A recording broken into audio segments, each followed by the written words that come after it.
Assalamualaikum warahmatullahi wabarakatuh. Waalaikumsalam warahmatullahi wabarakatuh. Selamat siang. Selamat siang. Kita semuanya, Bapak Ibu yang saya hormati. Terima kasih waktunya di sela-sela tugas penjenengan mengajar. Saya minta untuk hadir di ruangan ini. Kita akan berbagi dan diskusi bersama tentang bagaimana membangun budaya positif pada siswa SMK Negeri 11 Mata. Oke, ini yang seringkali jadi problem itu di mana-mana diksi budaya itu sering dipakai, membangun budaya positif, membangun budaya literasi, membangun budaya anti korupsi dan seterusnya. Namun demikian kita kadang-kadang terlewat untuk memaknai secara clear ya tentang budaya itu sendiri apa. Nah, kalau kita lihat dari kamus besar bahasa Indonesia atau KBBI itu, budaya itu yaitu ada pikiran, akal budi, kemudian adat istiadat, sesuatu mengenai kebudayaan yang sudah berkembang atau beradab maju, kemudian sesuatu yang sudah menjadi kebiasaan dan suka diubah. Jadi ada sesuatu yang sifatnya terus-menerus gitu. Nah, kemudian dalam sebuah kesempatan diskusi itu pernah disampaikan juga oleh Sabrang ya. Jadi dia itu menyampaikan bahwa kebudayaan itu adalah sebuah perilaku yang disetujui oleh komunal untuk menjadi standar kesamaan. Jadi ada sebuah ekosistem gitu atau satu society yang di situ memiliki kesepakatan bersama atas sebuah perilaku yang itu disepakati bersama menjadi standar kesamaan dan itu dilakukan secara terus-menerus. Itulah yang dinamakan budaya. Nah, kita juga perlu memecah itu menjadi dua hal, yaitu selain budaya itu juga ada istilahnya kebiasaan, hanya kebiasaan saja, itu kan juga ada kebiasaan yang diwariskan atau tradisi dan kebudayaan itu sendiri. Nah, kalau tradisi itu adalah sesuatu yang sifatnya itu vertikal gitu. Jadi sesuatu yang kita warisi terus-menerus itu menjadi sebuah tradisi. Contoh misalkan gini, kalau misalnya ketemu orang yang lebih tua, kemudian kita salim atau menyapa, itu kan tradisi yang diwariskan. Jadi kita itu bisa bertanya pada nenek moyang kita atau orang tua kita. Sementara kalau misalkan TikTok, misalkan Instagram, anak-anak sekarang itu mengenal Instagram itu kan bukan tanya ke kita, bukan sebagai orang tuanya, atau tanya ke mbahnya, karena mbahnya kan tidak mengalami zaman itu. Mereka akan bertanya dengan sebagainya.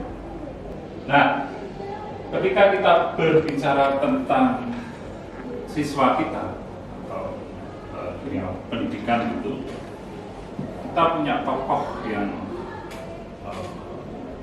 barangkali sebetulnya ini tokoh yang sentral, tapi di beberapa kesempatan itu jarang disebut.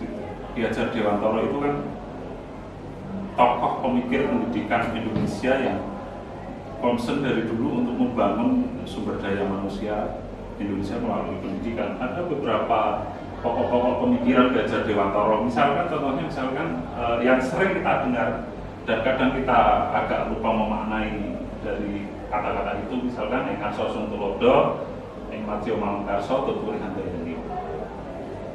Apa mas artinya mas topik guru bahasa Jawa pasti ngerti? Ing Karso itu di depan. Di depan. Suntulodo berarti menjadi contoh. Jadi contoh. Jadi berarti seorang guru itu harus memberikan contoh pada siswanya. Oke. Terus Ing Matio Manungkarso itu, Matio itu kan Manungkarso itu artinya mungkin kalau salah diingatkan ya, memberikan semangat Ya. atau dorongan Oke. kepada siswa untuk Puri Handayan itu menguatkan. Jadi yang kasus untuk nanti kasus tutur Handayan itu sebetulnya sebuah teladanan ya kalau kita peras menjadi satu kata. Teladanan yang kita berikan pada anak kita. Bagaimana kalau di depan itu kita beri contoh, di tengah itu menyemangati, dan ketika di belakang itu memberikan daya kekuatan. Kemudian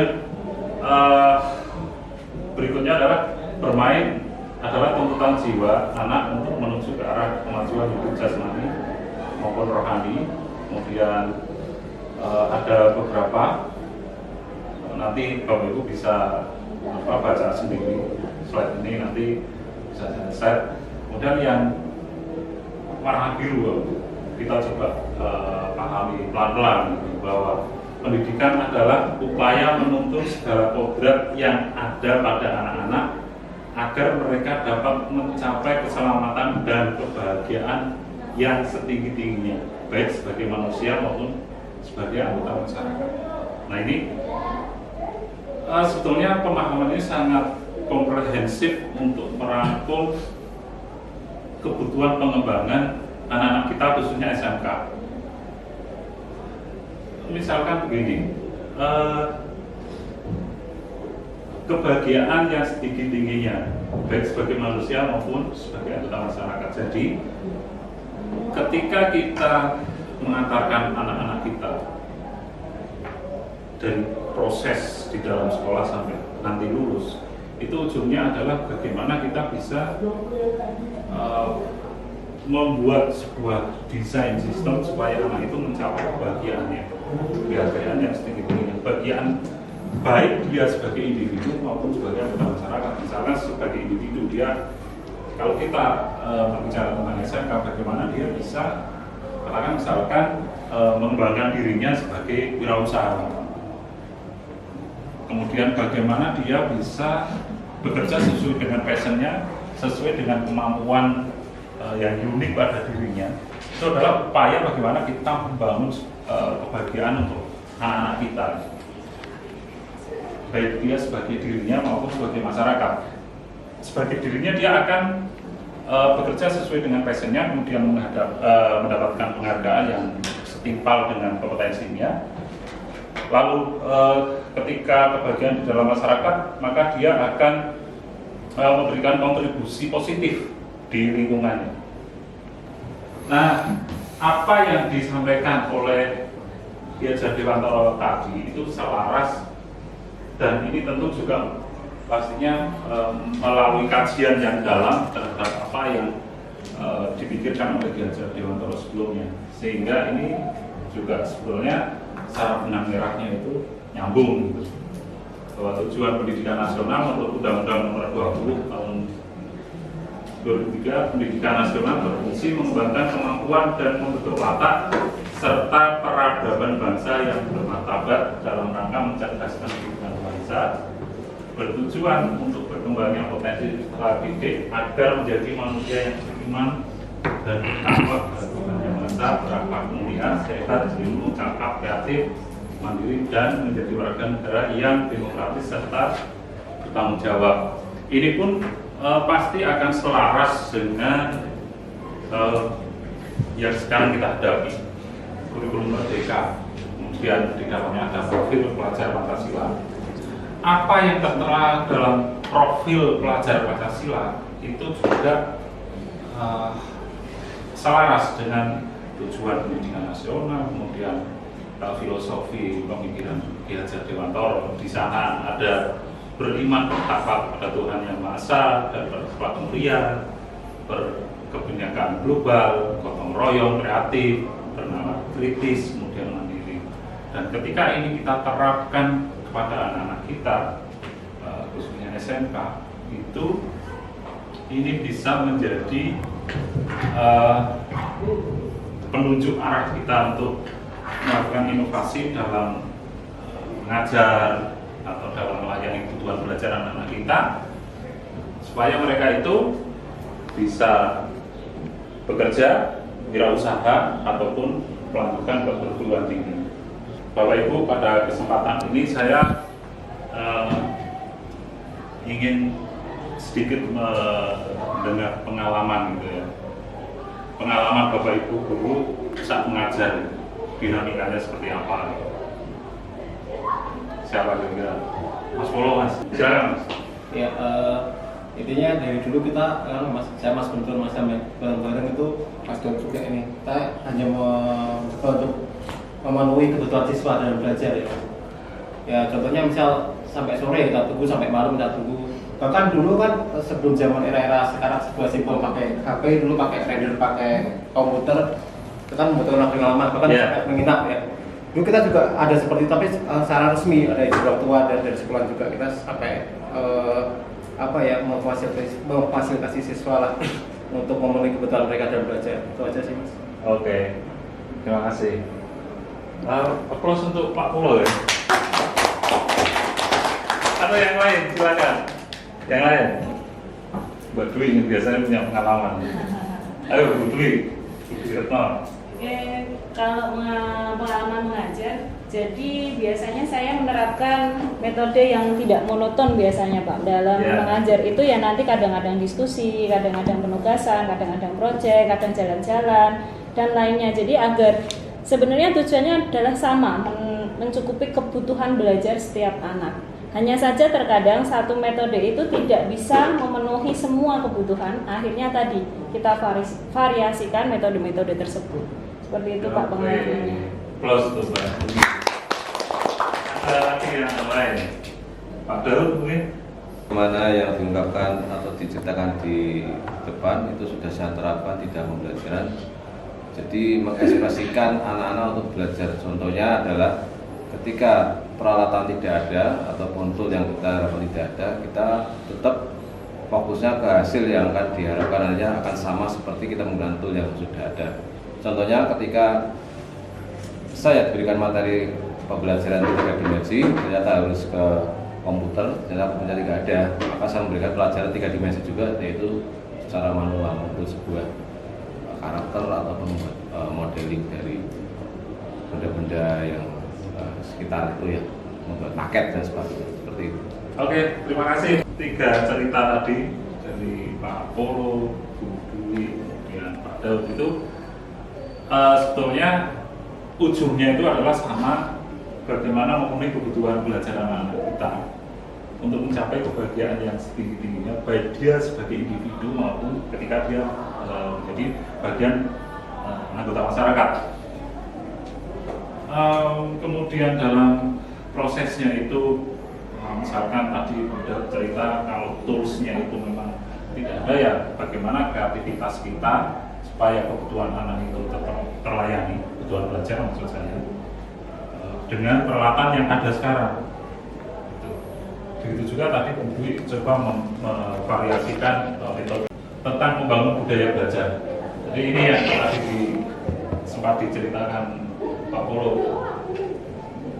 Upaya-upaya yang kita lakukan untuk memenuhi kebutuhan belajar anak-anak kita itu ada beberapa pendekatan seperti tadi yang Bu Dwi juga sampaikan. Caranya itu bisa macam-macam. Misalkan ini kita lakukan di luar jam pelajaran. Kalau Bapak Ibu ke depan lab, ini masih ada nggak pohonnya? Lupa ya, udah nggak ada. Udah nggak ada. Ini pohon durian, tempat nongkrong kami dengan anak-anak. Di anak-anak berkumpul di situ, kita diskusikan hal-hal yang menjadi kebutuhan mereka.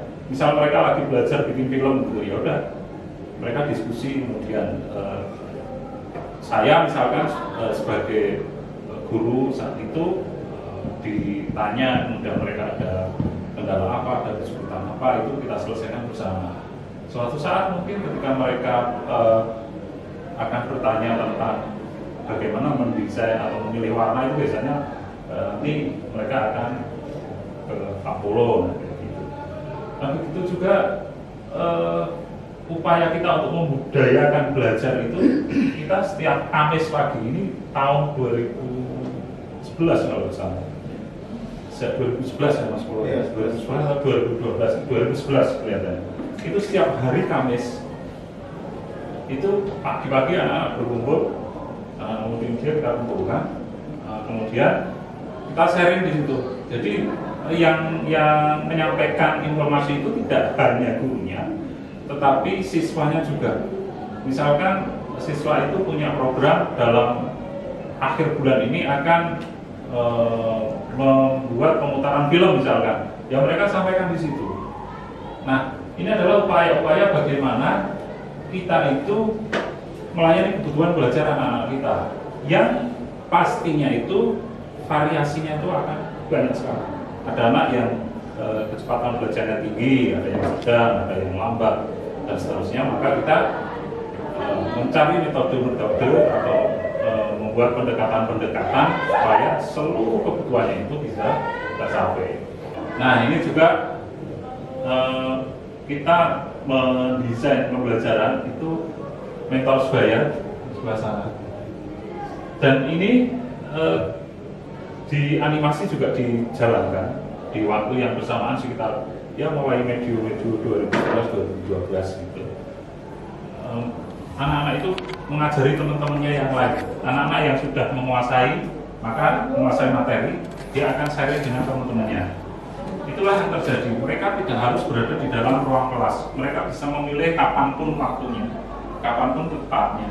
Tentu ini terjadi di luar jam pelajaran. Karena waktu itu memang belum didesain bahwa itu bisa dilakukan pada saat jam pelajaran. Kalau Bapak Ibu lihat ini malam hari. Malam hari pun mereka masih melakukan proses belajar. Kalau saya lihat itu adalah proses belajar. Mereka melakukan pemutaran film, kemudian nanti kreator filmnya akan menyampaikan apa sih yang mereka maksud dari film itu. Ini malam hari, itu pun kita layani. Sebagai guru itu kita hanya melayani apa sih yang dibutuhkan anak-anak, tetapi jangan lupa bahwa anak-anak itu kan memiliki keterbatasan berpikir, sehingga kita sebagai orang dewasa itu harus mampu mendesain bagaimana supaya sistem pembelajarannya itu berjalan dengan baik. Misalkan dengan membuat mentor sebaya, kemudian membuat event-event untuk apresiasi karya anak dan seterusnya. Tentang 3 dimensi yang sebelah sini, mereka belajar tentang 3 dimensi. Jadi artinya bahwa belajar itu didesain supaya anak-anak itu nyaman, kemudian dia akan melakukan itu secara terus-menerus, sehingga itu menjadi sebuah kebiasaan atau habit gitu, sehingga itulah yang akan kita bentuk menjadi sebuah budaya gitu. Nah, capaiannya Bapak Ibu, ini salah satu capaiannya aja. Dari tadi yang kita lakukan itu di tahun 2013 itu anak multi itu mendapatkan penghargaan untuk festival film Kedutaan Besar Belanda, ya, Mas Floy, Kedutaan Besar Belanda yang ada di Indonesia. Mereka mengadakan festival film Erasmus Docs, itu eventnya. Kita dapat penghargaan film terbaik waktu itu. Juara satu. Dokumenter internasional. Ya. Juara satu ya. Internasional ya. Ya. Salah satu pendampingnya ini Pak Joko. Ini ya, ini Pak Joko ya. Pinggir ya, paling pinggir. Ya, oke. Ada ya. Masih buku, sekarang sampai buku. Jadi teman-teman itu ini buat yang kita dapat ketika proses yang kita lalui seperti tadi yang saya ceritakan. Ya, seperti yang cerita Pak Mul tadi. Kadang kita sore hari gitu ya, anak-anak butuh belajar, kita layani belajar. Ini 2016. Ini salah satunya Pak Daud ini. Enggak, masih. Ya, pembimbingnya Pak Sindu, tetapi yang membantu juga Pak Daud dalam prosesnya. Saya balik layar. Di balik layar gitu. Menguatkan mental ya. Juara 2 lukis FLS 2N Provinsi Jawa Tengah. Kita nggak punya jurusan lukis, kan ajaib kan? Nggak ada jurusan lukis bisa juara 2. Bayangkan kalau punya jurusan lukis, pasti juara berapa? Juara umum. Nah itu bisa kita kita simpulkan bahwa ketika kita mampu membuat sebuah desain pembelajaran yang itu memungkinkan anak itu melakukan kebiasaan-kebiasaan bagus dalam belajar, itu akan bisa menghasilkan sesuatu. Dalam konteks ini yang didapat adalah capaiannya adalah juara. Kalau kita kembali lagi ke cerita-cerita tadi, itu kan ujungnya itu lomba itu menjadi sebuah capaian yang itu sangat memuaskan kita sebagai gurunya. Tetapi berkembangnya waktu, apakah cukup dengan hanya itu? Kita rasa tidak. Kita harus membuat budaya belajar yang kontekstual. Jadi apa yang anak-anak pelajari itu harus sesuai dengan konteksnya, sehingga belajar kemudian hasilnya prestasi plus. Jadi tidak hanya prestasi akademik saja. Jadi prestasi akademik, non akademik, dan satu lagi kepekerjaan. Itu harus kita bangun budaya itu, sehingga belajar anak-anak itu harus dikontekstualkan. Kalau kita hanya mengajarkan kompetensi saja, ya hasilnya ya kemungkinan ya kalau ada lomba juara. Tetapi kan kita tidak cukup hanya mencapai kejuaraan itu, kita harus mencapai hal yang lebih tinggi lagi, yaitu tadi kepekerjaan. Ini anak-anak kita temukan langsung dengan pelaku industri, dengan UMKM. Ini di Kopi 57. Kita temukan langsung dengan ownernya, kemudian mereka diskusi tentang bagaimana menganalisis kebutuhan sosial media marketing dari industri tersebut. Yang tengah itu dengan The Pastry, kemudian setelah mereka ketemu dengan ownernya, mereka tahu bahwa kebutuhan sosial media marketing di industri itu seperti ini, maka mereka lakukan di kelas-kelas foto produk seperti apa caranya dan seterusnya. Artinya bahwa kita menghubungkan antara kompetensi siswa kita dengan kebutuhan dari industri sehingga pembelajarannya itu kontekstual. Nah, kalau tadi itu anak-anak putri, ini anak-anak animasi. Bahkan waktu itu sempat membuat sebuah ekosistem namanya apa Mas? Animat ya. Yaitu menjawab kebutuhan dan kontekstual pembelajaran antara industri dengan antara siswa yang di sekolah dengan kebutuhan di industri. Dan di industri membutuhkan clothing lukis, kaos lukis. Maka yang diajarkan teman-teman guru animasi itu ya bagaimana mengajarkan melukis kaos yang nantinya akan dijual. Sehingga capaiannya itu tidak hanya kejuaraan, tapi melampaui itu adalah kepekerjaan. Nah, kemudian kalau sekarang itu ada Merdeka Belajar, itu sesungguhnya kan filosofi Ki Hajar Dewantara tadi, anak dalam belajar, sehingga proses pembelajarannya itu adalah sesuai dengan kodrat alam dan kodrat zamannya, sehingga mereka itu mempelajari sesuatu yang bermakna dan bermanfaat bagi kehidupannya. Caranya bagaimana? Caranya adalah bagaimana kita memahami kebutuhan dasar manusia, salah satunya. Karena yang kita garap adalah manusia. Siswa itu kan manusia, objek yang kita layani. Maka kita harus tahu dulu kebutuhan dasar manusia itu apa. Kebutuhan dasar manusia itu adalah bertahan hidup. Itu sebenarnya naluri dasar manusia itu ya dalam 5 kebutuhan ini. Maka kita ketika mengajar itu ya harus mampu merespon 5 kebutuhan itu anak-anak kita, sehingga ketika kita menangani kelas yang ramai kayak gitu ya, oh dia mungkin sedang memenuhi kebutuhan dasarnya atas kebebasan. Ya kita pahami aja supaya nanti kita memberikan solusi itu tepat gitu. Kalau kita udah paham akar masalahnya, maka solusinya itu akan tepat. Seperti itu.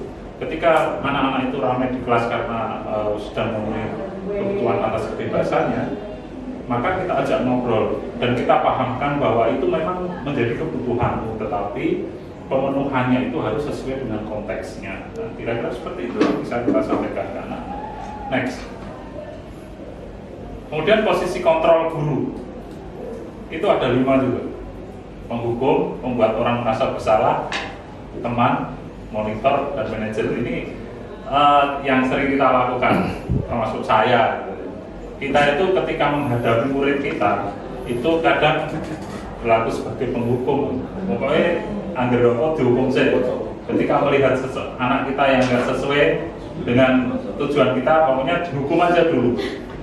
Sebetulnya itu nggak boleh ya gitu. Kita harus tahu dulu akar masalahnya itu apa. Kemudian membuat orang merasa bersalah. Pokoknya anak itu ketika udah salah ya udah terus ditindas sampai dia berada di paling dasar. Orang itu sampai merasa bersalah. Itu pun nggak baik sebetulnya, teman-teman. Nah, Bapak Ibu, ini barangkali perlu saya sampaikan di kesempatan yang luar biasa ini ya.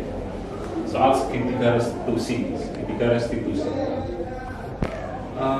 Ketika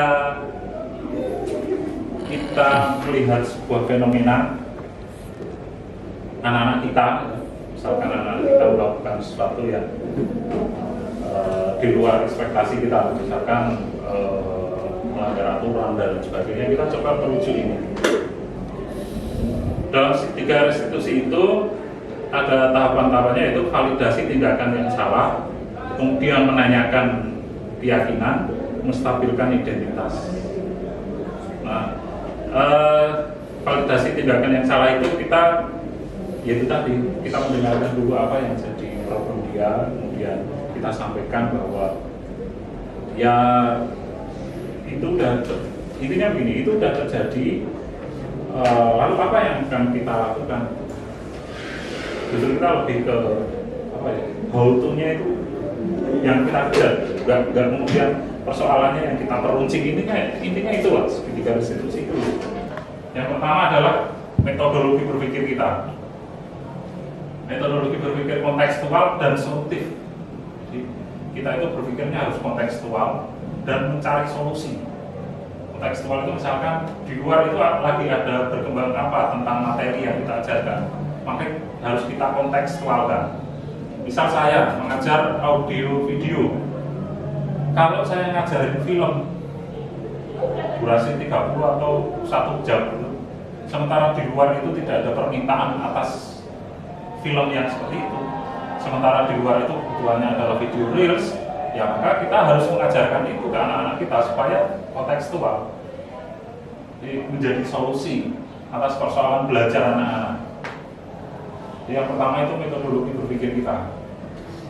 Kemudian yang kedua adalah strategi pencapaiannya. Kalau kita sudah ketemu metodologi berpikirnya, kemudian solusinya seperti apa, maka kita merancang strateginya atau cara-caranya seperti apa. Kita harus rancang supaya kita itu tepat sasaran.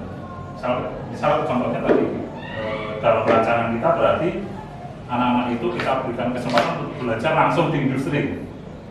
Kemudian pada saat pelajaran produktif mereka bisa mengerjakan tugas langsung di industri. Nah itu contoh sebuah desain sistem supaya kita itu bisa mencapai apa yang sudah kita pikirkan tadi di awal. Setelah itu adalah membangun kebiasaan atau kita bangun habitnya. Jadi ada 3 hal kunci: metodologi berpikir kita, strategi pencapaiannya, dan membangun habit. Itu akan membantu kita membangun budaya positif untuk anak-anak kita. Sekali lagi terima kasih atas waktu yang sudah dikeluarkan oleh Bapak Ibu semua. Mudah-mudahan apa yang kita bahas ini bisa menjadi trigger untuk membangun budaya positif di SMK Negeri 11 Semarang ini. Terima kasih. Saya akhiri. Wassalamualaikum warahmatullahi wabarakatuh.